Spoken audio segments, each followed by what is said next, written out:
Testing 1, 2. Looks like we're up. Thunderbolt connected. Audio. Okay. We're up and running. Buckle up. Buckle up. Do you know something I don't know? Paper is out. Not only is it out, it's out, and yeah, there's two of them today. Ishikawa-san, she's already up there. She came at like 6:10 or something. I got up at 6, quickly ran up there, took the paper out for Ishikawa-san and for Dei-chan. Dei-chan's here today. Climbed back into bed, and I hear tuk tuk tuk tuk tuk coming up the stairs. So I just made it.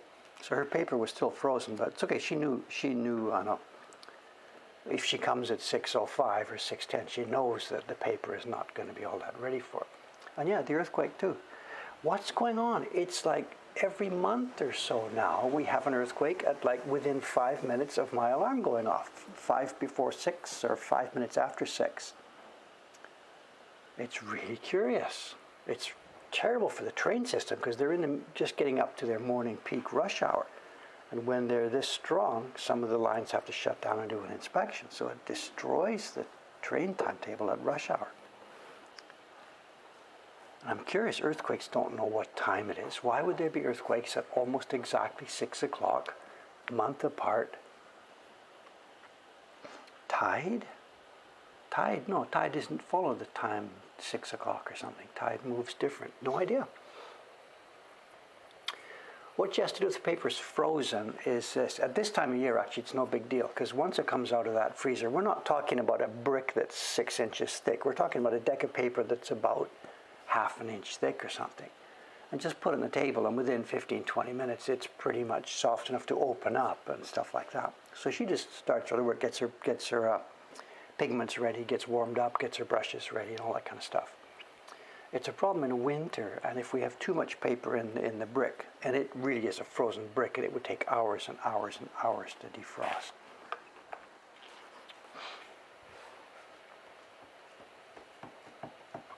Yeah, it's rainy, drizzly. It's rainy season still. Rainy season still. So finding patterns in randomness, I get it. We do this. But this particular example, it's been, again, this is anecdotal evidence. They're about a month apart, and they're within 10 or 15 minutes of the same time each day. And this is not new. This has been going on for quite a while.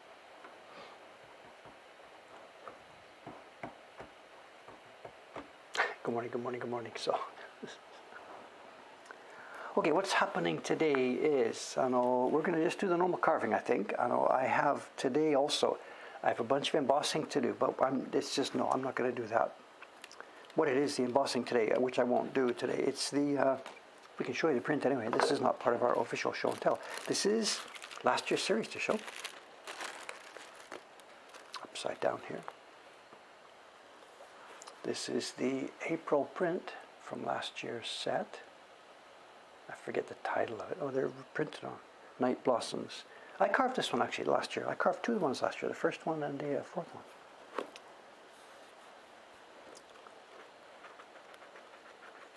And we have about 90 sheets here. This one went to Kubota-san. I don't have to keep his name secret. He was, when he first started working for us a couple of years ago, he was working for that same outside company, and he asked me, please do not tell my name, But he is now retired. A couple of years ago, he retired. So he's working for us occasionally. And he does a beautiful job. My God, he does a beautiful job. But I can put his name on because he's no longer working actively for that other company. This is a nice one. I'm proud of this one. I'm really, really proud of this. I like these quiet shibui type of ones. And it was very difficult at the beginning. The light under the light here is the brightest part of the print, but we can't leave the paper white. It looks unfinished. The only part of the paper that's untouched is the actual light itself. In your view here, maybe it doesn't look different, but in real life here, yeah, you can see it. The light itself is bright, and surrounding it is just slightly less bright. And down and down and down we go to give this effect of light. I am very happy with this one. I think I remember when I was carving this one, actually, some of the stream, I had made a mistake in one of the parts behind the tree here. I can't remember exactly where. I think I had trees still in here, and John or somebody or whatever on the stream caught the mistake, and I carved it correctly. That would have been just over a year ago to show. What was his print? No, Kubota-san. We've been just calling him Kubota-san. And I mentioned before, I regret, he did some Heroes prints for us about 2 years ago. And because of the problem in not having his name, I sent out some Heroes prints, a few hundred Heroes prints, without embossing on them. And I really regret doing that. At the time, I hadn't thought of that solution, making up a name like Suritaro. So there are out there, there's a couple of hundred of our Ukiyo-e Heroes prints without the embossing of my carving and the printer. Can't take them back. And then we later on thought of the idea of using the word Suritaro. So. Then the other thing on the desk here, these don't need to get embossed. This has already been done. This is a Dei-chan. These are the first. Can I show them? I think it's okay to show them. These are the first Patreon prints. We're going to be doing over 800 of these things this year. And this is the first group now up and running. I'm perhaps not supposed to show you these, but it's okay to show. These also have the embossing, and we had to move the embossing this year. All the Patreon prints up to now, they've been embossed on the right-hand side under the print, but because of what John did with the chopsticks this year. So there we go. That's the summer. These will be split, of course, and sent out separately. There's the summer one, and here's the winter one. And the addition of that extra yellow block, I know it really turned this one in. We still have a little bit of, I think, strangeness in the shadows here, but it looks okay, it looks normal. And John adamantly wanted that finger out in the light. The bamboo looks like bamboo, the scissors look like scissors. The stone, it doesn't look like a stone, nobody will know what it is, it's okay. Let that be a mystery. And the damaged part where I fixed the blocks, it's of course completely, totally invisible.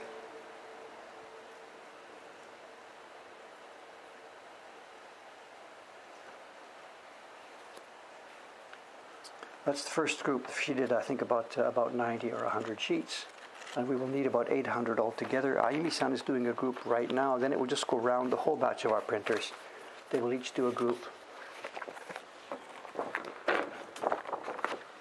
So these will be on their way to the waiting Patreons. These are late. These were supposed to go, the first batch was supposed to go in May.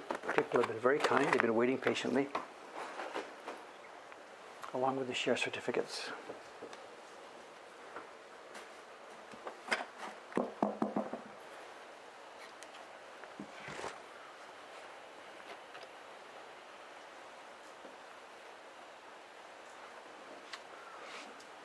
It's a lot of patrons. Yes, it is a lot of patrons. It is really, really helping so much now, especially because of the rent situation, of course, It hasn't gone quite the way we expected it to go, but having the Patreon campaign in the background has taken completely all the pressure off me with this shop decision, The shop is Death Valley and will be Death Valley now for years to come. But because the Patreon campaign is in the background, we've been able to hang on to it, keep the building, and keep our business basically intact, we hope, until such time as the world does start to slowly get back to normal, if ever, I don't know.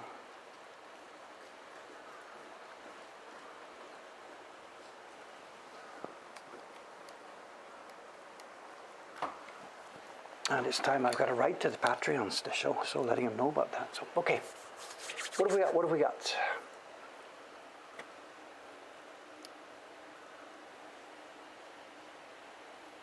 What, somebody's got a Okada Yoshio print on eBay? What is this? Or somebody's selling them? Or I don't know that. Got your April subscription print yesterday. They are, they're getting there. They're getting there late. But isn't it that April one? That must be one of the ones that was held up in the lock here at the post office. Before they stopped America, they had about 3 or 4 weeks of mail that they froze. And it took 3 or 4 months to get that through. So you got May's subscription print now. More recent ones we've been sending by FedEx, of course. Question about the pigments. I'm sorry, I haven't seen a question about the pigments. Should I scroll up? Is it important?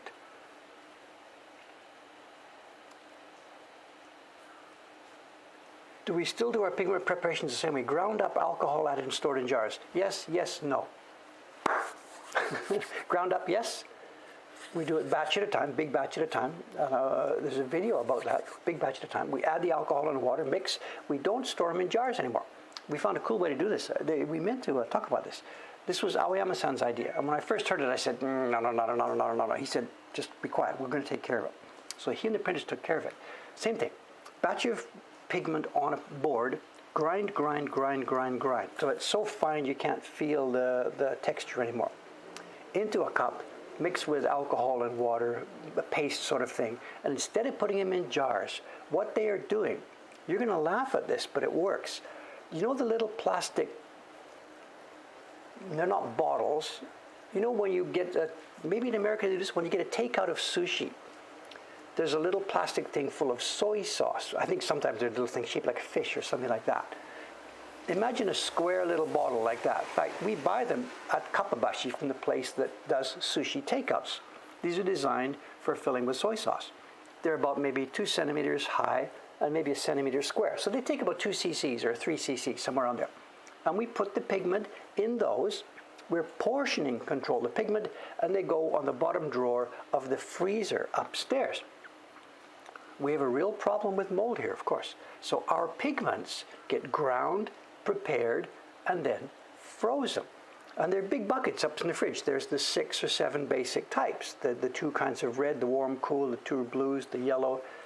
This is 5 or 6 up there. What else is the 6th one? I can't remember. And they're all like, we do them at a time. When one of them starts to run out, last time Suga-san and Aoyama-san did it, they mixed up a whole new batch, prepared a whole new batch, just stuffed them in the freezer. And the printers just take, it's a portion control. They take one of these to their desk, 3 or 4 of these to their desks when they're making a new print. Do their mixing. So they don't need the jars. The problem with the jars is, of course, it gets moldy. You have to fill it with water, top the water off each day, put the water in, top the water off each day. This way, we don't need to do that. So our freezer is really doing double work for us.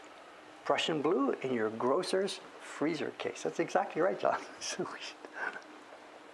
I guess I never talked about that. I was kind of against the idea, because what I was worried about was that portion control. You get 2 centimeters in there. They use a little bit and toss it. And maybe 90% of the actual pigment that you've mixed gets tossed. And they said they are not doing this. They're being really, really careful and blah, blah, blah, blah, blah. But I still have my doubts. These things are square. How do you get the last bits of pigment out of there? The more small containers you put in there, the more waste you have. It's like the portion control in a restaurant. The ketchup goes in little bags, and most of it ends up in the garbage. You know. And they say they're doing a nice job with this.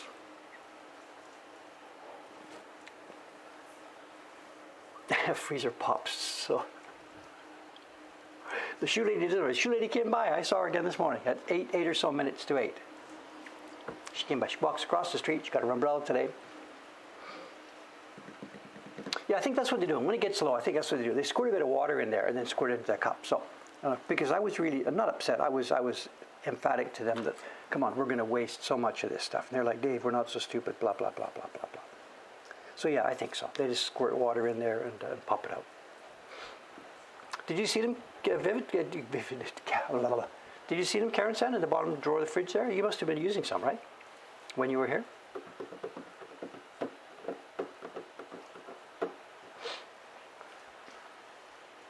If mold is a problem, can we vacuum seal it? It doesn't seem to matter. A lot of this mold or this sort of stuff, it's anaerobic. It doesn't need oxygen. So if you can have stuff wrapped up and tightly wrapped in your fridge and it still gets moldy,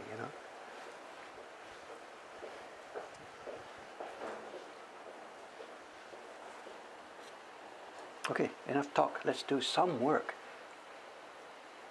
The alcohol does restrict the mold, but it disappears. It disappears. It evaporates. Where were we? Toes. You seen one toe? You seen them all. Not. Okay, are we online? Okay, as you can see today, the work today is going to be mostly this carving on these feet. I'll finish this foot and move on to something else. There is a show and tell, and there's actually show and tell news. Actually, first, before I forget, the show and tell, today's show and tell, it's an auction stuff. I'm going to poke you a link so you can look at this while you get ready for the stream, while you get ready for the show and tell. Today's show and tell will be a package that arrived last night from a Yahoo auction. This auction the other day, I think I bid 6,000 yen or something on this. And it's a real mix of stuff. And inside there, there is some Meiji era stuff, and there is some early Showa era stuff, and there's some post-war stuff all mixed together. And they are a mix. Some of them are chiogami, and some of them are omocha. And we will open the package in the show and tell at the end of this stream.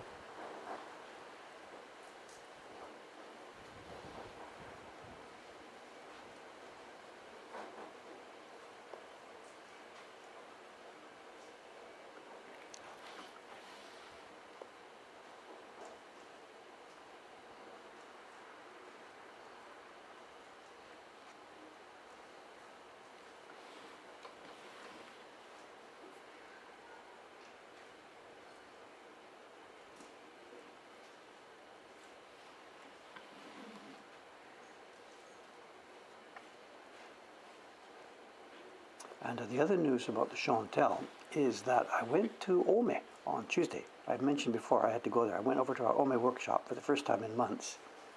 I had to do the stock taking, the inventory, tana oroshi in Japanese. I spent most of the day counting prints and counting plastic bags and all the other parts of the inventory that we have to do for accounting reasons at the end of our financial year. But before I packed up to come back to Asakusa, which way is home, I went to the shelves in the collection room over there. We have, the print collection is split between two places, between my home in Ome and this place. And I packed a bunch of stuff into a box and brought it back with me. Some prints from the collection that I haven't seen and looked at in years. So although today's show and tell is going to be something that came from an auction the other day, over the next few weeks, we're going to have a chance to look at some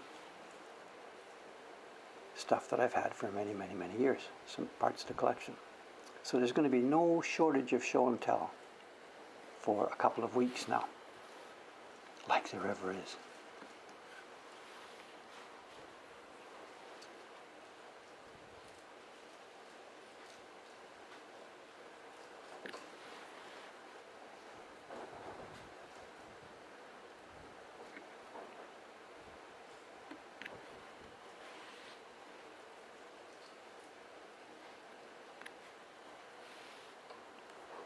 It was like seeing some old friends, After I finished the inventory, I got a cup of coffee and sat in the collection room there. And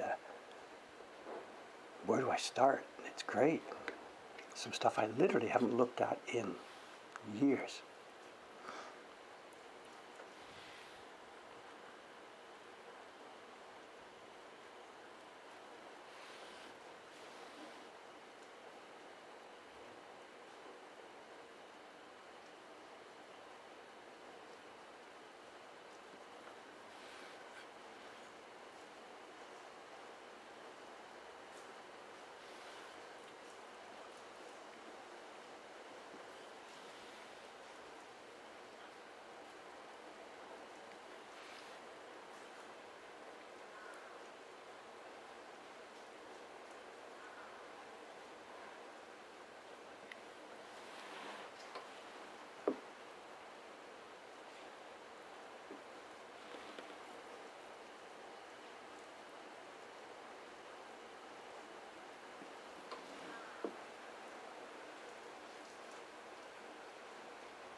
Thanks for the comments, guys. I can't follow this all. Have I ever thrown a print across the room out of frustration? No, no, no, no, no, no.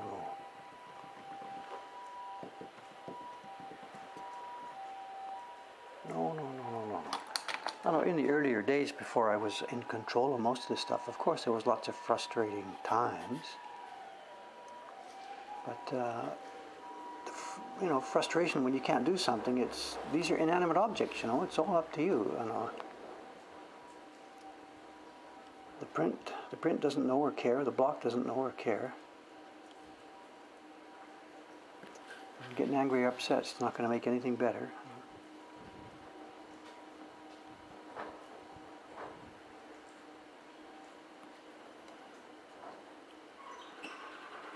But yeah, lots of frustration, of course, before I knew what I was doing. Lots.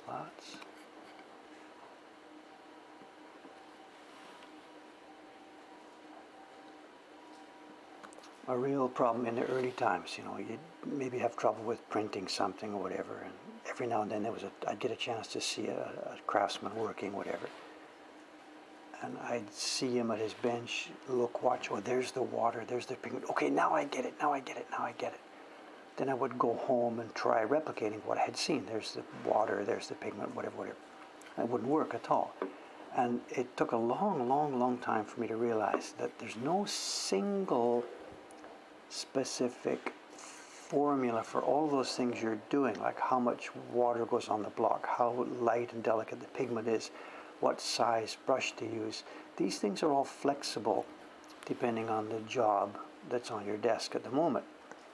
And that's the problem for the beginner who doesn't have the experience to know, okay, it's time to switch to a larger brush, a smaller brush, less water, more water, that kind of stuff.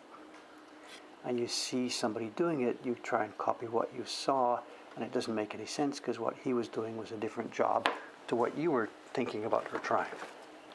And for the beginner, that's the biggest single problem, is that there's no standard pattern or standard anything for all of these things. It's all flexible. Everything changes. So when you still don't have much experience, you're lost, you know, absolutely lost. Where am I? This guy's little toe. I don't know which where. We're over here. Where am I? Little toe. I can't see it. It's blurred here. So let's have a look at the original. It's just a rough. It's nothing. It's a little circle at the top with a triangle. There's nothing else there.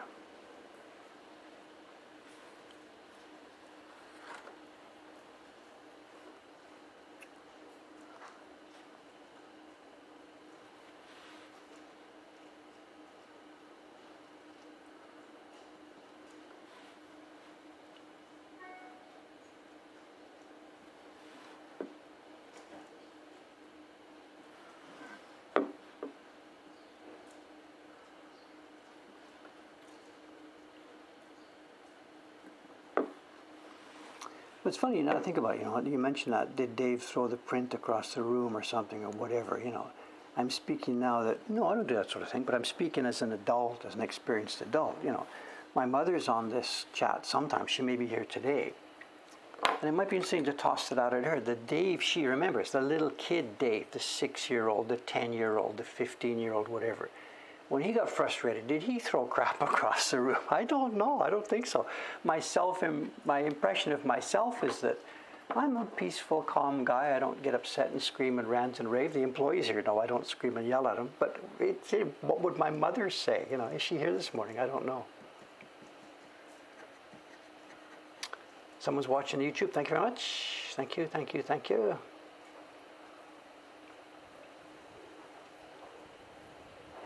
Do I know any good Japanese character? You mean like curse words in Japan? Curse words in Japan don't work the same as they do in English.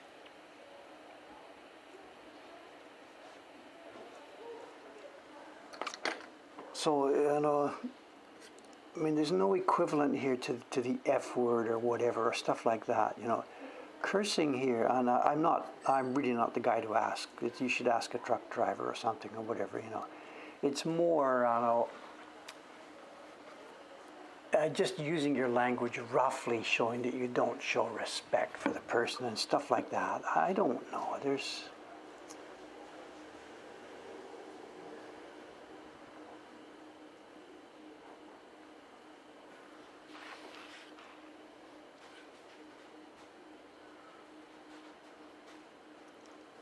I'm really not a good person to ask about that sort of thing. My knowledge of Japanese, I didn't, what's the word, how do I say this? I didn't grow up on the street, is what I learned Japanese from the women I've lived with, from the elementary school kids I've lived with, from my employees, from my customers. All these people speak, except for my little kids when they were little tiny kids, these people all speak politely. And I don't watch movies. I don't go to movies. I don't spend time hanging around with gangsters, So I don't hear bad language at all. And I'm the last guy in the world to ask on how do you swear in Japanese, because I honestly really don't know much about that at all. I've had a very sheltered life in that sense. We've talked about this on the stream before. When a person like me who learns a lot of his Japanese from living with a Japanese woman, the years we had a family, I had a wife and 2 kids, and it's really a problem when a Western guy learns his Japanese at home from a woman, because you pick up female patterns of speech if you're not being really, really careful to avoid them, So you'll go, the way you learn any language, you hear it and you speak it, you hear it and you speak it, you hear it and you speak it, you spit out what's been coming into your ears. That's the normal way of doing this. And if you're only exposed to feminine speech, you go out in the street and try to talk to people and they're just like...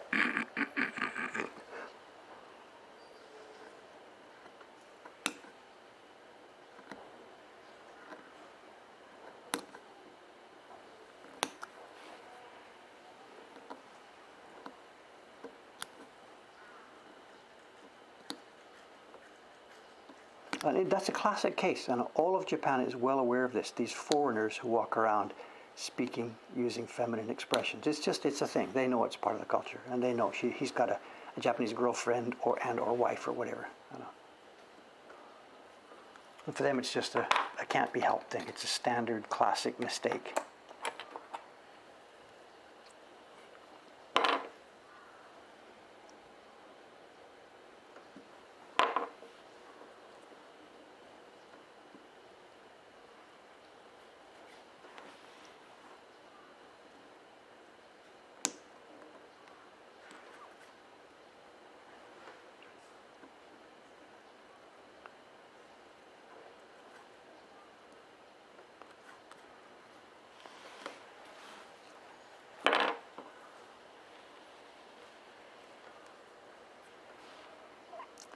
I've heard that from, people don't criticize your language, but, Sadako, the girl who's been a girlfriend partner for many, many years, I would have had the conversation with her, and she'd say, Dave, you've got to let go of it. You're speaking too politely all the time,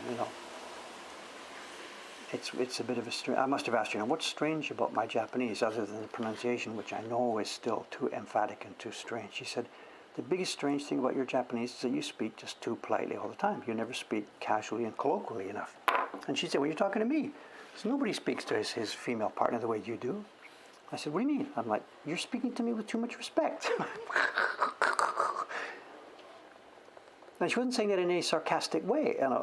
When she was married, when her husband was alive, it's not that he spoke to her with disrespect. He spoke to her with the way that a man normally speaks to his wife. There's standard patterns of speech. And Dave, not knowing these or not feeling comfortable with this kind of casual speech, always speaks politely. I mean, whatever, as a totally simple example, we're having dinner, pass the salt, please. I would say please, because in my culture, even within a family environment, I think when a guy says to his wife, pass the salt, well, you tell me, does he say pass it? Does he say salt? Well, he says pass the salt, please. In my culture, even within a family, there's a level of politeness. But in Japan, no. You would never say please to a family member. It's just like, what? It's not part of the language.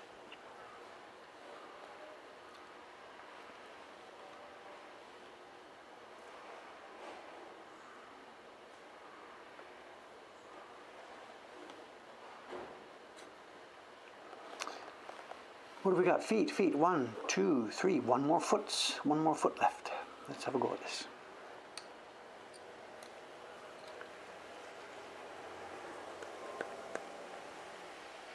Yeah, the point, somebody's making a pointer. So you have to rebuild your personality. Absolutely. This is absolutely the 100% fundamental correctness.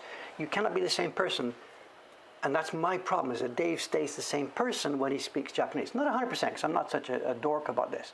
But yeah, I'm having trouble that my fundamental character and personality should change. Absolutely.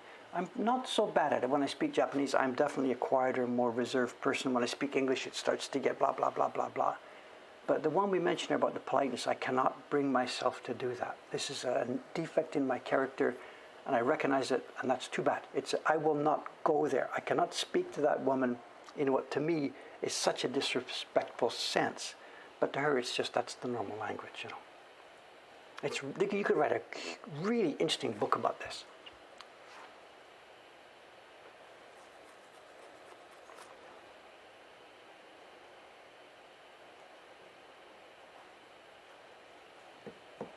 I guess so, TV series. So this must be the way, of course, if you watched movies or reality TV or something, of course, if you really want to learn how to do this properly. Dave has no knowledge of that sort of stuff, but if you did want to learn it, it's there. The information's there. Just watch your movies or your TV, or even better, reality TV or whatever that means. You know. But then, as an outsider watching that, you got to be careful, because what you hear character A say to character B is in context, and you cannot just take the words that came out of character A's mouth and put them in your mouth and use them somewhere else without being aware of who you're speaking to and where you are and what's going on. And there's nothing magical about Japanese. Any language, any culture and language has that sort of rule. But if you don't know what you're doing, it's dangerous. Absolutely, it's dangerous.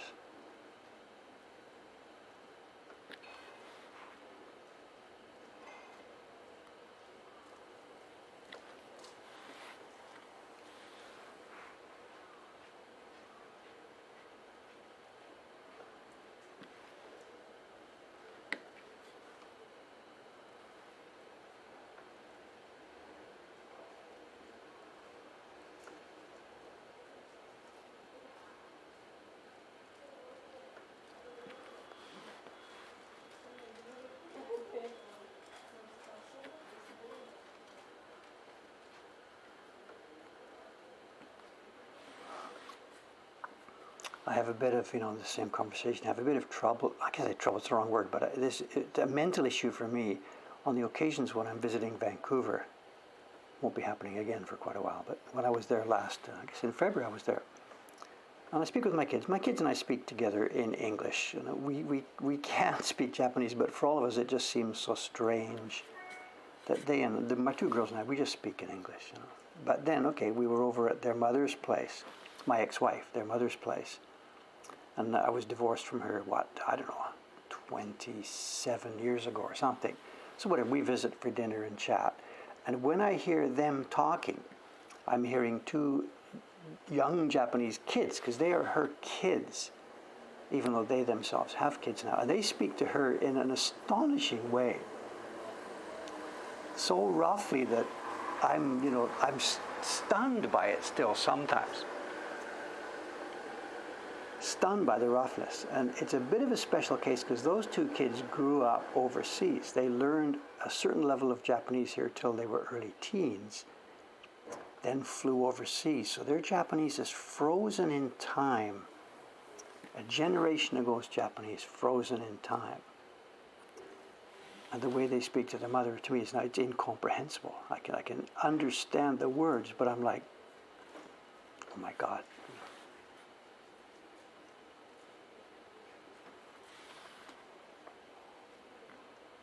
And I don't speak to her in Japanese. It would be so funny because the years we were still a partner, my Japanese was infantile, of course.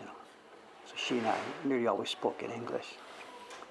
And my Japanese is no longer infantile, but it seems really strange to be speaking to that woman in Japanese. So we just stay in English. What do we got? Deliveries? What's happening? I didn't see it.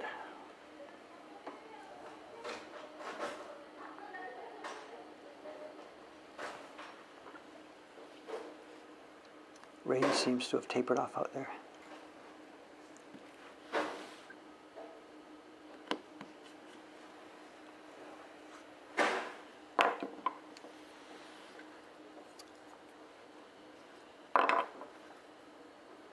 We have there's a tiny drama yesterday outside. Can the camera see it? No, we're just missing it. Okay, you know the story. There's a construction happening here and there. The restaurant in the back with the green awning, that's now gone. It's an empty shell. There's reconstruction going to be taking place there. But on the right-hand side, just out of your view on the right, there was the Bar Emmy. There's three little ramshackle buildings side by side. And Bar Emmy. Emmy left about a year ago and it's been empty. And we talked about it. Some kind of construction happened last year in November or December. Then froze while the economic things totally froze. And then a few days ago, we talked about it. The truck came, delivered some concrete and stuff, some gravel, and I guess they put a new concrete floor in. Yesterday, some workmen came. They parked a couple of trucks outside, and they unhooked, brought in a big air conditioner. And I can't see what's going on. I'm busy here. You can't go and inspect. Anyway, so they must have installed this air conditioner inside, and they put the external unit on the sidewalk outside. I'm sort of standing outside just watching. They were busy doing this, and they put the external unit for the air conditioner on the sidewalk, and the pipes running in through the door.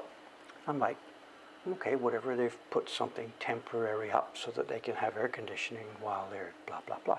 And the guy gets a level out and carefully levels and gets the feet and puts shims and starts to put this and that underneath. And it looks like they're installing their air conditioner with the external unit stuck on the sidewalk outside their shop. And wherever, these are just workmen. They don't know nothing about what's going on. They're just doing something. I'm sitting here watching this and thinking, hot dogs on the left with their seats outside in the constant battle, and what's coming on the right. And if they're the kind of people who will stick their facilities, their air conditioner outside, what are they going to do when it comes to their customer seating and everything else? So we may have some fun coming up. John said, John, you're totally missing this one. John Becker says, that's not going to fly with the Merchants Association. Next time you hear John, take a look. Across the street, the Kaicho-san, the whale guy, the Kaicho, the president of the Merchants Association, has an air conditioning unit sitting on the sidewalk outside his shop, and it's been there for decades. And he puts his beer crates outside. He's got his signs outside. He's got half of his fucking shop is on the sidewalk. That's part of the reason why we've had such trouble with the Korean place. Korean guys do it. Nobody pushes back at him because he's the worst offender. Yeah, whatever. Karen must have seen this here. Across the street, there's the bar. It's called, Kawayon, and next to it is the whale restaurant. And they've got 6 bicycles out front. They've got bags of this, beer crates, 2 air conditioners. The Kawayon has double air conditioner stack on the sidewalk. That whole area is a no-go zone. People walk down the sidewalk and then, okay, I'm out of here, and they go around. And the 2 of them together. Is Dave going to become the old grouch? Yeah, I guess, whatever. I'm laughing as I tell you the story, but I stood there yesterday, I mean, I'm a straight, square guy. I could never, ever do that. I could never do that. So that's what's bothering me about this is because I'm such a straight dude. How can you break the rules like that, It's selfish. Japan is supposed to be the land of everybody, thinks of each other, and we do this social blah, blah, blah.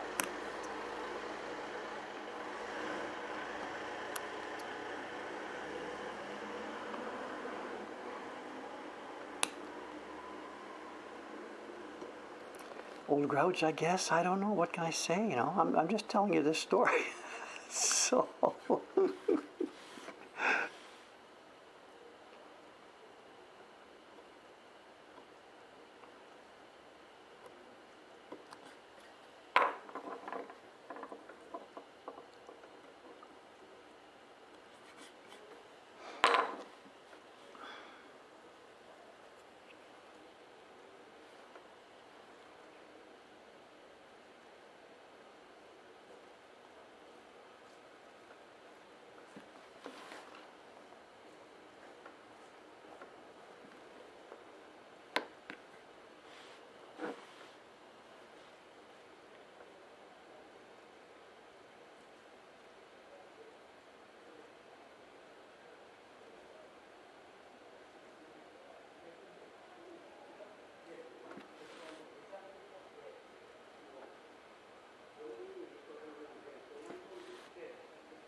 This one almost looks like he's got 6 toes, you know. He doesn't, but it's a bit of there's a confusion in the drawing, you know. There's 5 bumps, 1, 2, 3, 4, 5, but one of the toes has a line drawn down the middle of it. And I'm thinking that's not a line actually. What that is the carver carved and released, and forgot to clear out the middle bit of that toe, I think. It's just a tiny bit of carver's forget-me.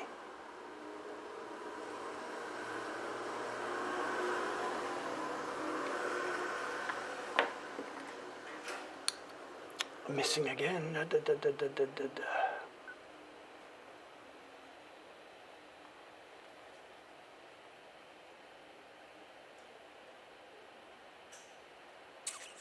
You're asking I should sabotage the air conditioner or whatever. No can do. I know. This is what last spring, late last winter, February or March or something. Nothing to do with the virus situation, but it had been planned for years. There are now 3 security cameras up on this street. We talked about Pussway. The lady across the street from me, the bag lady there, she got sprayed. One of her small shutters got sprayed one night, and she went kind of ate about that, whatever, blah blah blah blah. The Merchants Association, whatever, she pushed them, and there was now 3 security cameras. They're connected to the police department. So they tell me. I'm still not sure. The Merchants Association paid a bunch of money for these, but whether they're real or not, I don't know. Whatever. Anyway, I guess they're real. Anyway, there were 3 security cameras. We can't see. The one at this end, if you look at the right-hand side of this picture, there's a post with a red and white flag fluttering. The camera is just out of view on the post just to the right of that, and it shines views straight down this street. And then the other 2 cameras, one to the left and one down near Donkey. So there's 3 cameras that are supposedly recording 24/7. They told me it records 24/7, it keeps it for a week, and then it flushes over itself. So, and they've told us if we have a problem, if there's a robbery or whatever, contact the police department. They can find tape, so people will be able to see who came in our shop and blah blah blah. So I can't go out there in the middle of the night and sabotage that air conditioner. No, I wouldn't do such a thing anyway. So. Was a fake. It took us fake cameras. The bag lady, put one up on her place, and it is fake. And it might as well say F-A-K-E. It might as well say fake. You can see it from a block. Well, I shouldn't tell stories like this. Whatever. Next time you're here, take a look at it. It's really funny. It appeared one day, like she had a guy came in, step ladder, boom, boom, camera, boom, gone. So it was installed in like 10 minutes. So we know what's happening. It's just something stuck on the wall. But what he did was, and she must have not even thought about it, whatever, they've put it on her outside wall. It looks very impressive. It's a thing with a dome and a camera and all that kind of stuff. And then I hadn't thought about it myself. It's a camera. I guess she went to the trouble of getting a camera installed, whatever. And then that evening, I see she turns the key and closes her shutter. I realize what they've done. Shutters go up and down, and there's a box up there where the shutter rolls up into this box, and it's huge. I've seen ours when we renovated the front of our shop. Even our little shutter has a massive, big rolling box where all the shutter goes into. And that box is, of course, it's located just right where your shutter is. And they've put this camera, they've drilled and just stuck it on the wall right where the shutter box is. I mean, there's no wires going inside this building or electricity coming in, because that's the shutter box. It just sits there. So it's clearly just stuck on the outside wall, But the main ones, whatever, we paid heavily for them, and we were paying maintenance and fees for storage and whatever, So I assume they're real. One way to find out. One day, one of us will have a claim, call the police or whatever to see the footage, and they'll say, about those cameras. So we'll find out at some point. I don't know. They're not necessary here. Nothing ever happens here at all,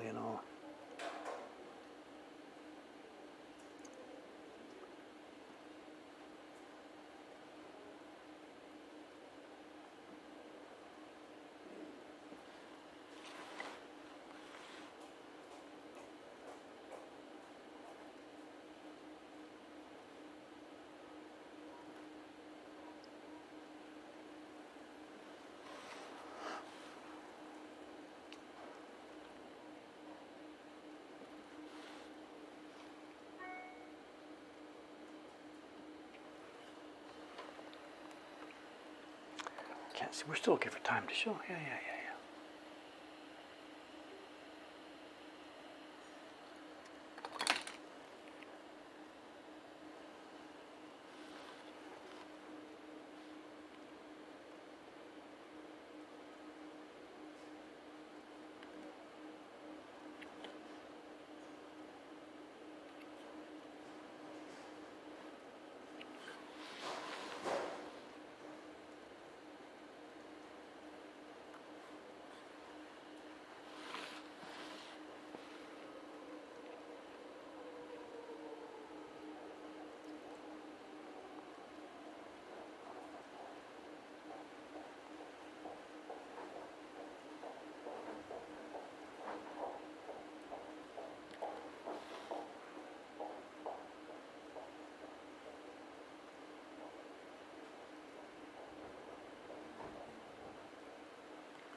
Sorry to miss some of this, some of this.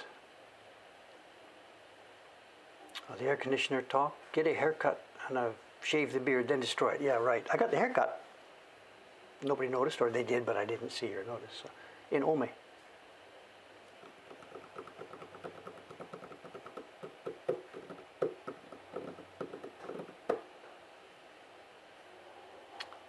I'm missing all of it again. I will read this at lunchtime when I'm sitting there with my coffee and sandwich. I'll read through this. I'm sorry not to be able to respond. Someone's losing signal? Nope, I'm clear. Everything's green across the bottom. We're wired connection. There's no Wi-Fi. Everything's green at this end.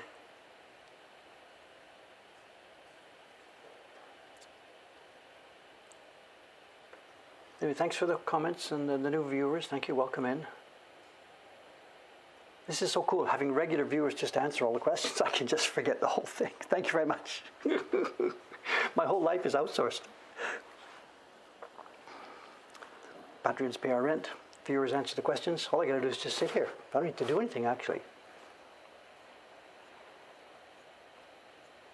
No, the work I'm doing right now is not a commission. It's my own project. I am carving this myself. I will make prints from this myself. This is even not part of our Mokuhankan shop projects. This is a personal project of Dave's. It's a print series I have going on. It's been going on for a number of years. It got disrupted. So I'm carving this myself. It's an old ukiyo-e design I've adapted. I will carve a set of blocks, then I myself will print them, sign them, and send them to waiting collectors. We also do lots of different work here. We have carvers and printers working for us, doing prints. But this particular one, it's a personal project. We don't do commissions at the moment. We would love to have a situation where we had so many workers here on staff that we had extra resources to do that. We are years away from that kind of a situation. So we're not at the moment in any position to take outside jobs. We have sometimes rarely done that sort of thing in the past. At the moment, it's impossible for us to think about.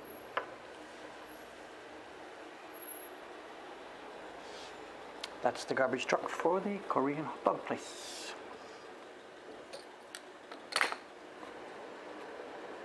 And he's going to park right outside my microphone.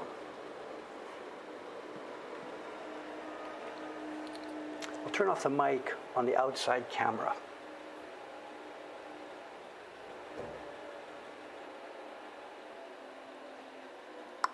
I did it without breaking anything. So the audio now is just coming from anything you're hearing is coming from my pin mic now.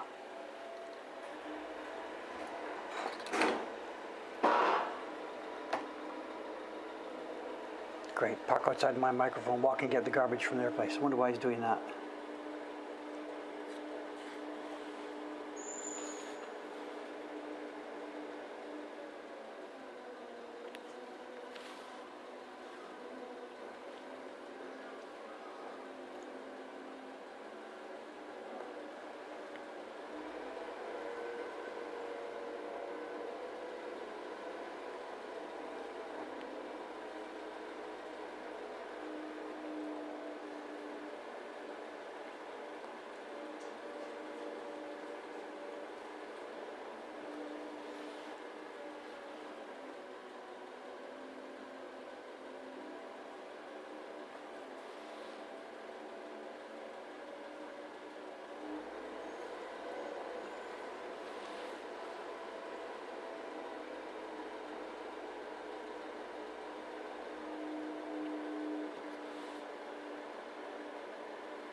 Okay, that's the next toe done. Actually, I've left that line in there, you know.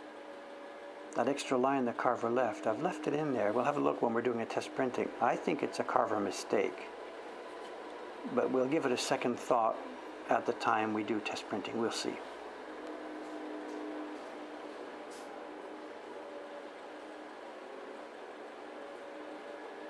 This is the thing, if you replicate the old guy's mistakes, and then of course you're going to be adding your own as you go along, it gets a bit chaotic. So.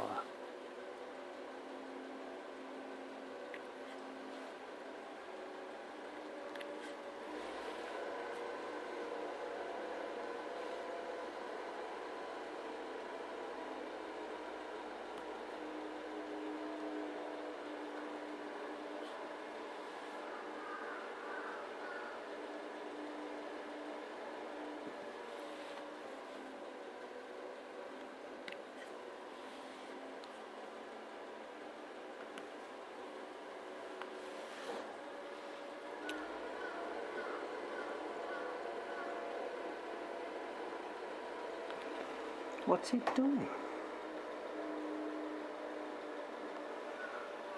I guess you can see him, can you? You can see him through that camera. I don't want to move this computer.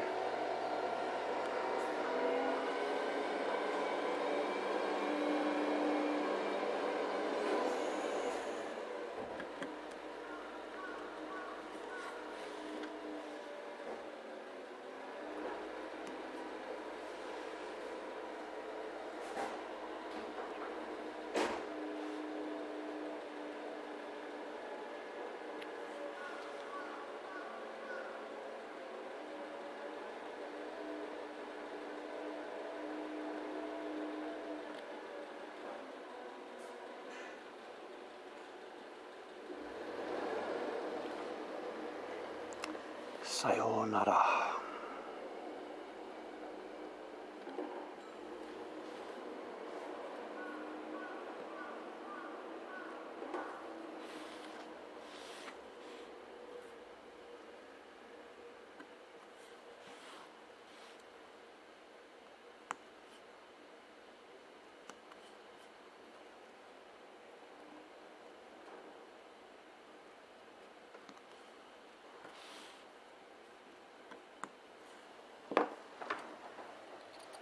Safely gone.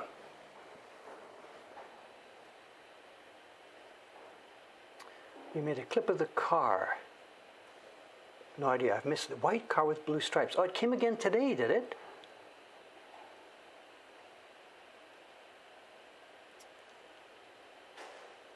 Actually, my no parking, I brought in our no parking sign. We do, we have a custom no parking. That's what the cones are about.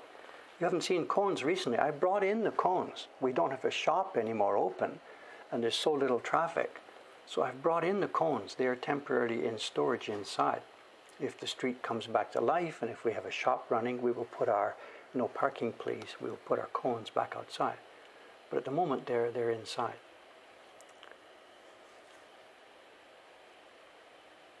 Ah, the clip of the car. Okay, I'll check it later. White car with blue stripes. No idea. I'll have a look. It's certainly not a police car. Maybe the truck is collecting an air conditioner unit. So that's an idea. I showed you before that bicycle sign to show. Absolute genius sign. Maybe there's people here who hadn't seen this. In fact, I've still got it. It's in my list of things in the background here. Oh no, it's gone. I know a place had a problem with students putting their bicycles in front of his shop. There was a Juku nearby, a place where students come and do after school hours studying. And they hadn't prepared a bicycle parking. So this particular shop was just in the wrong place. The kids left their bikes outside it. So what the guy did, he was a genius. This is all in Japanese. He put up a sign saying, "This is a bicycle throwaway zone. Help yourself to any bicycles you find here." Something like this, the language. That's it. Solves the problem right away. So that's it. I should put a sign on that. Just stroll along, drop a sign in. Free air conditioning unit. Take it. Take it away. Did I send all the shop prints to Ome? No. I know most of our stock, after we finish printing these things, the prints you saw this morning, these ones from Kubota-san, I will do the embossing on it. I will check them all. Then they all go to Ome. The 80 prints will all go to Ome. Ome is our packing center, our shipping center, our everything center. So all the prints go to Ome. These days, they are sending none of them back to me because we don't have a sales route here in Asakusa. Normally, after they pack them all, they will make sure Asakusa gets a few of them banked to put in the shop here. And we have an online inventory system where Ome can see if the Asakusa shop, because they're selling prints, if the Asakusa shop gets low on something, they automatically gather it together, and once a week or so they send us a box of stuff to restock. That's not happening these days. So everything I send here, it goes to Ome. I took a bunch with me on Tuesday. They package them, getting ready. They go into the storage room up on the second floor, the sunny room, nice, clean, dry in Ome. From there, they are shipped out, as in post office shipping. Out they go. Although these days, the ones from America end up coming back to me in a big box. I put them in FedEx, and out they go. I forget what the question was. Ome. Did I send all the shop? No. But other than that, the shelves here, full of prints for browsing, are actually still sitting here. We've made our decision on what to do with the shop. We are going to keep it as the shell of a shop, hoping that we will be able to come back to life in the future. The rent is manageable from a few things. Patreon help is really helping for that.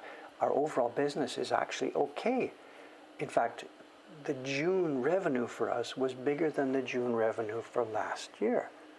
And that's because the shop in June was very quiet last year. So it's just at the moment, it's just sitting there gathering cobwebs bit by bit. The current plan, as I mentioned before, we're probably going to reopen to the public maybe in October. Not sure, September or October, when the weather gets clear again. And the print party room, by then the renovation will be finished, and the print party room will be an exhibition space. And why we're going to physically open it is because it's going to be an online opening. We are going to open the physical shop, but at the same time we will open the Asakusa shop online. There's a catalog there, prints are there, you can do shopping on there, but it's not an actual, we're going to physically try and make a replica of the shop in the online catalog, including the exhibition space. Whatever, there's lots of things cooking. We're going to be building this over the next few months. The Mokankan collection, which we opened a few weeks ago, is going to be part of this.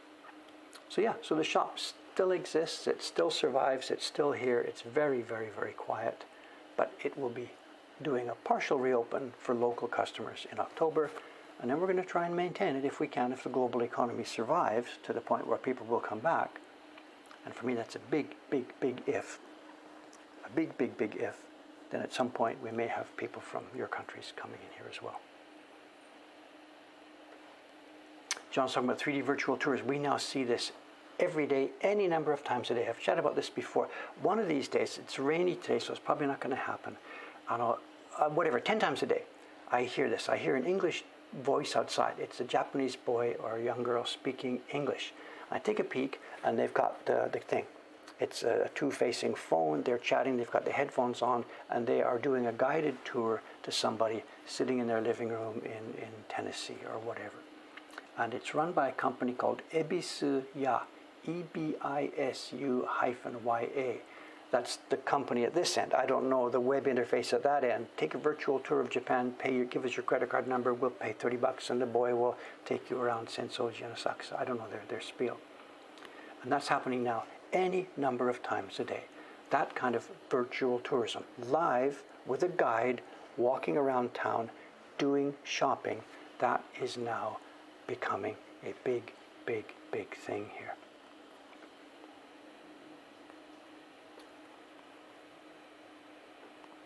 If you've seen this car, you're still talking about the blue car? whatever.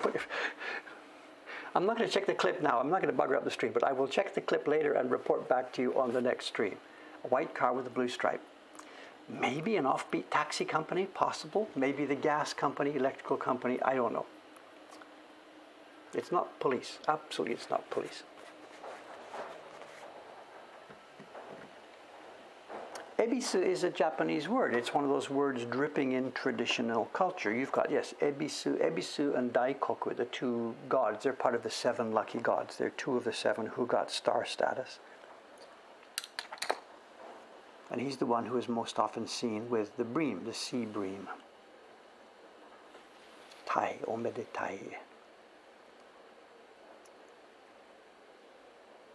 Anyway, the company is Ebisu-ya, although I don't know if that's the name of their company at the end where you make the reservations from that side of it.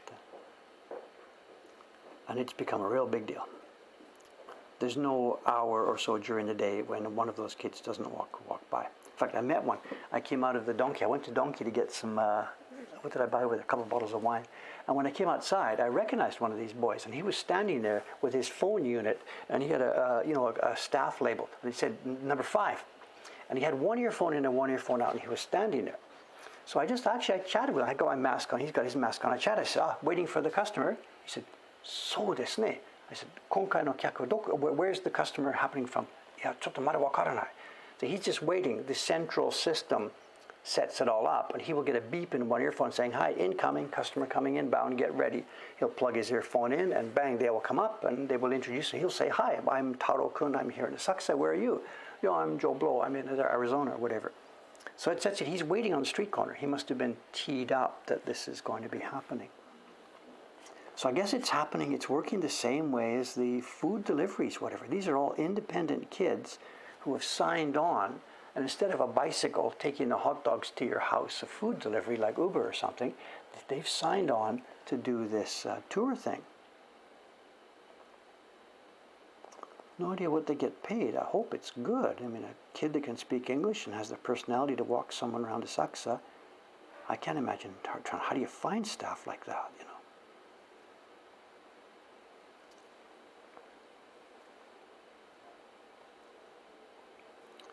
But it's now a thing, so if you're interested in this, look it up. You too can walk around Asakusa. And they're not coming into our shop right now, but we have had that company, Ebisuya. They have come in with their cameras running and bought prints. And they will just take the camera, they'll run it down the shelves, chat with one of our staff members, and we'll show the guy on the couch in America, whatever, says, "Have you got any kabuki prints," whatever. And the tanto, the staff guy and our staff guy show him some stuff. And the man from Ebisuya just uses his credit card to buy it. They take it away, and bingo. They pay us later. Virtual shopping. It's actually a thing now. It's here, and it's up and running.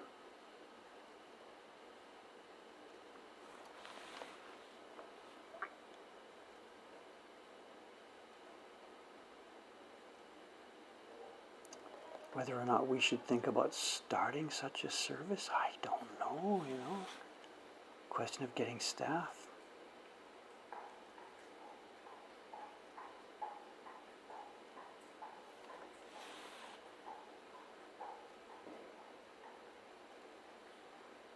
Take a walk around Mokuhankan's neighborhood, you know. We could do it, I guess. Boy, oh boy.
Okay, the first 3 toes are included in the foot. The third toe runs into the foot line, and toes 4 and 5 are hidden in the background. So this one now, this is toe number 1, 2, 3. That line runs up into the line of the foot itself.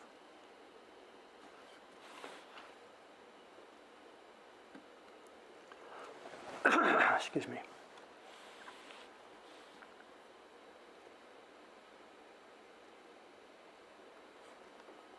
And then the other toes are out in the outside world. So let's cut this line through.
I was just going to say, should I put the outside microphone back on?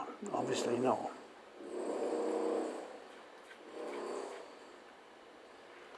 That's the concrete floor that they poured the other day, now partly coming up. That's the way they do it here. Yeah. Should I go and close the door? Let's see, 9:17. Oh, it's show and tell time. Oh my God. Let me go and close the door. We'll try and do this.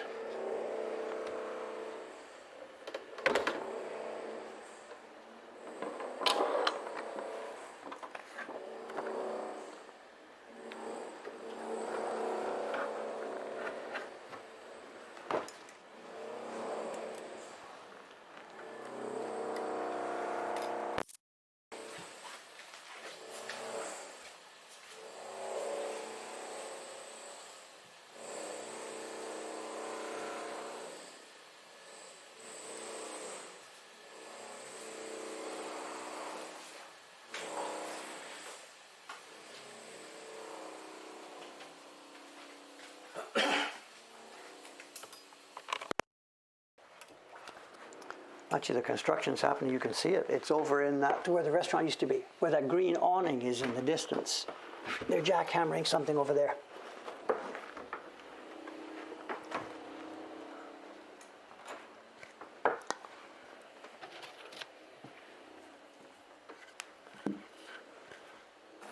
Can't complain. We take our turn. We do lots of construction here, so that's the way it goes. Okay.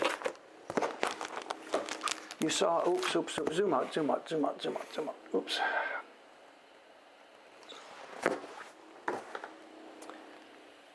Let's take the outside view out of here for a minute.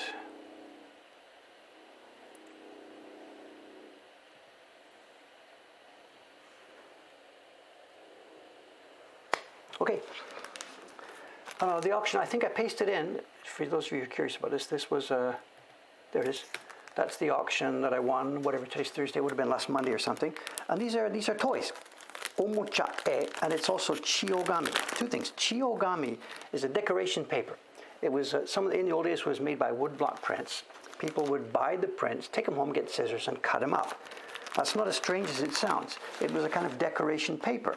Maybe there would be a housewife lady or something. She's making a little box and she wants decoration paper, so she'd have this chiogami, cut patterns and paste it on the outside of her box. Another common use for them was making paper dolls. You'd craft a doll out of paper. It wanted to look like a real kimono, so you'd cut this chiogami paper. And what we have here from this auction is a mix. Some of these are chiogami, paper to be cut up for those kind of patterns. Let me see if I can find that one first and pull that one out. And there's a different bunch of groups here. Let's see, chiogami. And some of these are old and some are not so old. Here's one of them. This is interesting. This was designed to be purchased and then chopped up. And these are those, folded paper. We see them now. You see that when you get a pair of chopsticks stuck inside them. I forget the name of the thing. You see it on the front of money envelopes. It's a certain way of folding origami paper. And this clearly is a thing that what you did. You bought this thing and you chopped it up and used it and pasted these on one by one as you needed them. And this is kind of old. It's absolute junk. It's not printed very carefully. Misregistration here and there.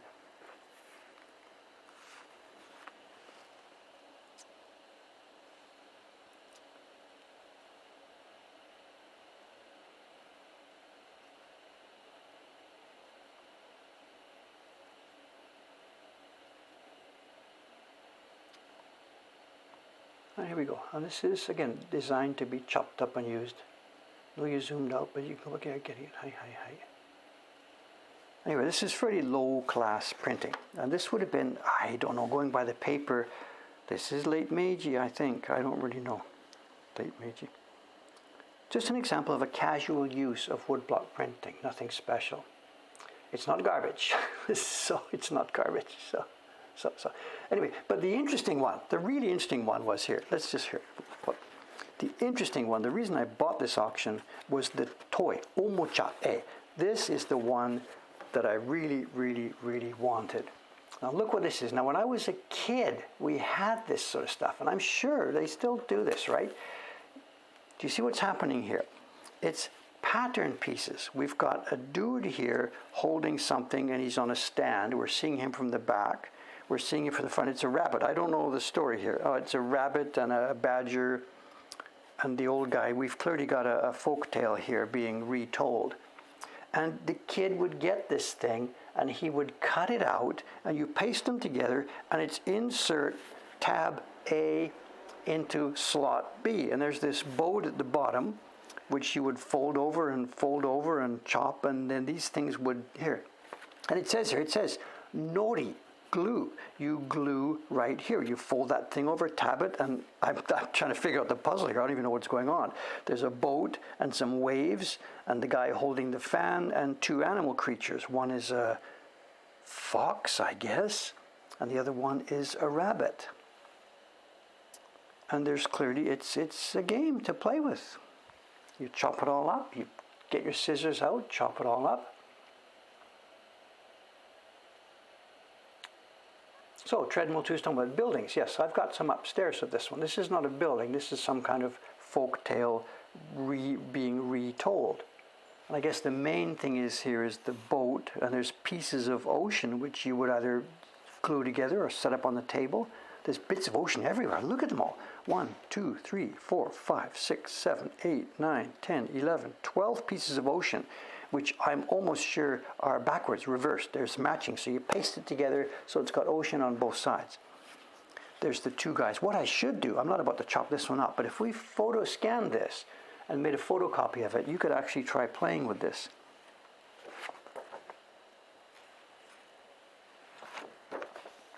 There's no date, no idea. All the appearance, everything tells me this is 1880s, 1890s, 1900s, somewhere around there. And they're good fun. Good fun. So yeah, scan it and send it out so people can play with it. Okay, I'll try and do that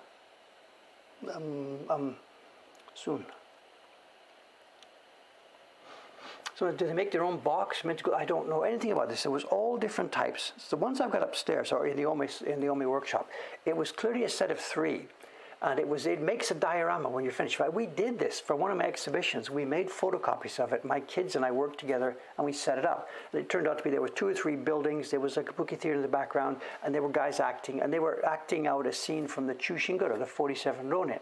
So when you did it all, you set it up, and there was a diorama type. And I guess as kids you would play, bouncing the toy soldiers around, same as you do with any kids. This one, I think it's just, it makes a scene. What's the story? An old guy with a fox and a rabbit. There is. It's one of those fairy tales to show. Who was the bad guy? The bad guy was the rabbit. The bad guy was the fox. I don't remember. It's folk tale. I don't really remember very well. Colors bleeding through. The red, you can see the red, of course, this vivid red. It's based on an aniline dye. That's not traditional pigment at all. It's colors they got from Germany called aniline dyes. And they are the scourge of Meiji-era prints. This has been glued onto a backing sheet, but I cannot soak it off, because if I put this sheet into water, that red comes over the whole sheet. This is not the kind of sheet that I can, yeah, the fan, he's acting like I think he's like a sumo wrestler. Yamada-san, ちょっといい? この漢字ちょっと読んでください。相撲の時に何行事相撲のレフェリーでしょ、はい、なんていうこれ大勝利ですか。だから今動物2つウサギとキツネ今喧嘩してるんですが、彼が間に行事みたい。どのストーリーと思いますか？ I think yeah. That's right. So he's do you know the story? What's the story? Do you know it? Is it a famous story? I have to. He's got to look it up too. Okay, no problem. So, but I think I said he's a referee. Yeah. And these two guys are having their battle. And it says victory. Victory. So he's holding up. So maybe the kid plays, and the kid assigns victory to one or the other. Who knows? So. おもちゃ絵。明治時代のハサミでこれ糊でしょ。船と波いろいろ用意して糊でダイオラマを作ります。これはちょっと分かんない。サーフボードですね。Oh, I see. Look at this. There's more. It gets better. I'm seeing this now. See the way they go together? Remember when we were reading books, we had the little marks? Look, it shows here. There's a triangle and a triangle. It shows the pieces that glue together. This is a big paddle. Look, it's a line. You cut this thing out, fold it together, glue that thing inside, and he has now got a large paddle. There's another one. There's the circle. You stick them together. He's got a circle mark. So this is the one for the fox. He's got a stick, and there's a circle mark, and over here is the circle mark, half-colored circle mark. So there's clues, there's keys on how to put this thing together, bit by bit. So it's a battle. I don't think it's a boat race. They're on one boat, and they are fighting on this boat. One guy has one oar, the other has the other oar. They are fighting, and the guy in the middle is the announcer. Who's going to win. So the kids obviously would sit here, fighting each other. But I don't recognize specifically the story. I guess I should. I don't know. Anyway, hugely fun. What else is in this package? The other ones are much more quiet. This would be for the girls' side of the family. Pink and ladylike, and it's obviously showing different activities of an upper class lady in the home. But I'm not sure these are overlapping. Were these designed to be cut out? I don't know.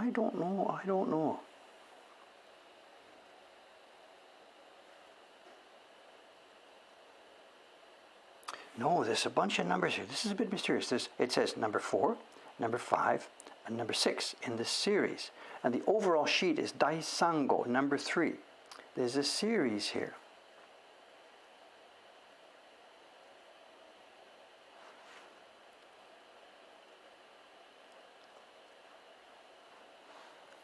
A view of housewives doing certain things. This one too, this has been stuck on a backing sheet of paper.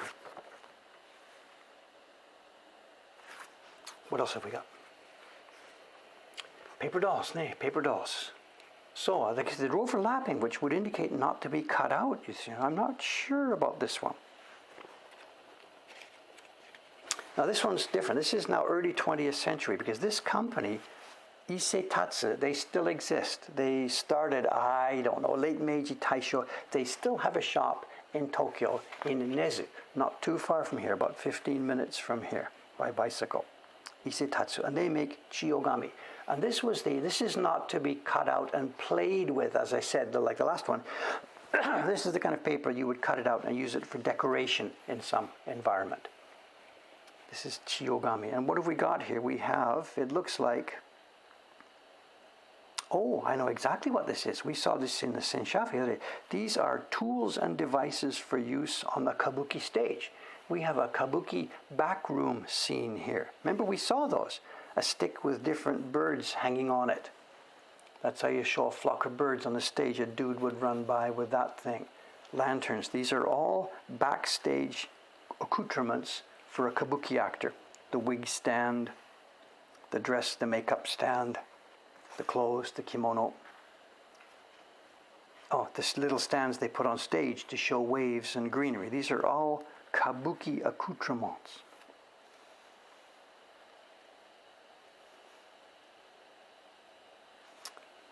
It says copyright, do not copy, and this is Isetatsu, the name. And it's called Edo Chiyogami. Now that's interesting. By the time they're making this now, they're making this as a replica of old stuff. In the old days, it was Chiyogami. It didn't have to be said that it was Chiyogami. People knew what it was. But now Isetatsu is making this and putting it in the shop, and the product they are making is Edo Chiyogami. You know, decoration paper from the Edo era.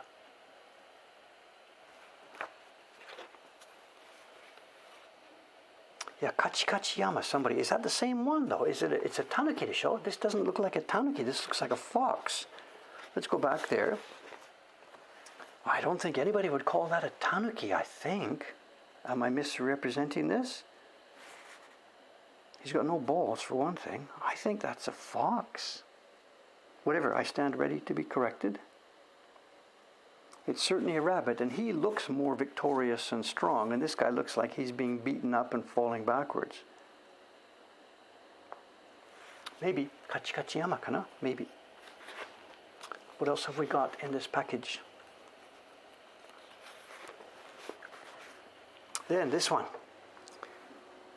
Again, I haven't had any chance to investigate these yet. This is another thing that would be chopped up to use. Oh, it's got a date. It's got a date. Meiji 19 December. And then an empty day. It's Meiji 19. And we have, I guess this is a kabuki actor collection. It's actors and their mon, their mark, and a slight description. I guess these are, what's the thing we would say in my era, playing cards. You get your bubblegum cards and baseball cards. And here, clearly this would be sold. You take it home and chop it up and you've got your cards. And the red pigment, again, it's that awful aniline dye. This isn't even a pigment.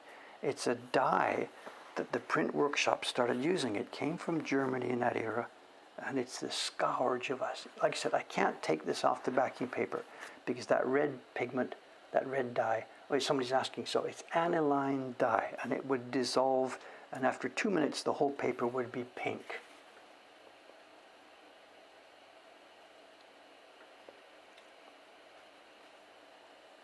What's here, Meiji 19? This is fairly early, 1886. You got it, John? Meiji 19. Oh, it really isn't a pigment, it's a dye. It was used heavily in the fabric industry and they would have a mordant and set it. But for some reason the printmakers started using it and whatever, just mixed it with water, slapped it on, and it is still totally water soluble.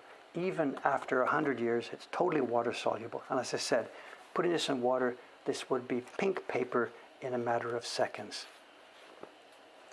There was two really common ones. One was this red, there it is, there's the other one, the purple one. This red and this purple, and it's just, for me, this is where I tune out and turn off. And what's the last one? I don't have any idea. We have Meiji 1 to Meiji 20. It's Meiji 20, the third month. So this is what, a year later than one we just saw. And what are we looking at? You tell me. This is a sumo dude. There's a Koro-san from Yoshiwara. This is an actor, but this looks like a lady in Western dress. I really don't know what specifically we're looking at here. A messenger boy. First guess, without knowing anything more about it, is that it's a specific play, and these are characters from a play. But that may be a totally wrong guess.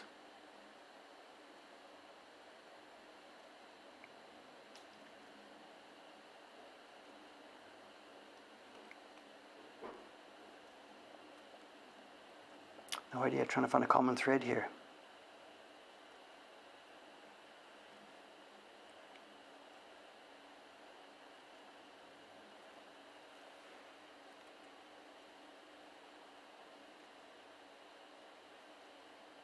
No idea. There's what look like snippets of conversation here. Sokai, sokai. The same thing here. Sokai, repeated. Sokai, sokai. Sokai, hokai. What are they trying to say here? No idea. Anyway.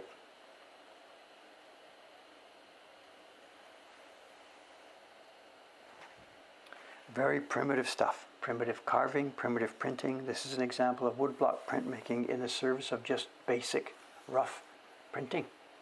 Cards that kids or somebody would buy and chop up and use and dispose of. And of course 99% of them would get used and just tossed away. So stuff like this is actually fairly rare, and I was happy to get this. The auction for these 6 sheets was just about 6,000 yen. So anyway, they will go into the collection bit by bit. We'll learn what they are. Sorry, I can't describe to exactly what this is all here. I'm just opening this for the first time. But yeah, just rough and ready printing. No great art involved here whatsoever. So there we are. There's today's show and tell. I might, try and get you. Maybe I'll get Yamada-san, whatever, if we get a minute today. We are going to be busy. I'll get him to scan this, put it on the website, and you can play with it, maybe. Okay, there we are. What's today? Today's Thursday. Here we are. We've overstepped our time. Doesn't much matter. I'll be back again, carving more feet or not. We've got to move on. Maybe it's time to carve fingers. I'll be carving again Saturday morning on that block, and we'll be doing that. It'll be for a few weeks to go. Still, yeah. My own personal life now, next few days, is still accounting. We're still trying to put together our year-end accounting data. What else am I supposed to talk about? That's it, I think. Thanks very much, guys. Thanks for browsing in. I will have lots to read here at lunchtime. See you in a couple more days. Pull us back up. Not quite sure why this one does this, and yet when I pull up the outside camera and stretch it, it won't get distorted. Interesting. The two streams are different. Okay, anyway, I'm out of here. Thanks very much. See you next time.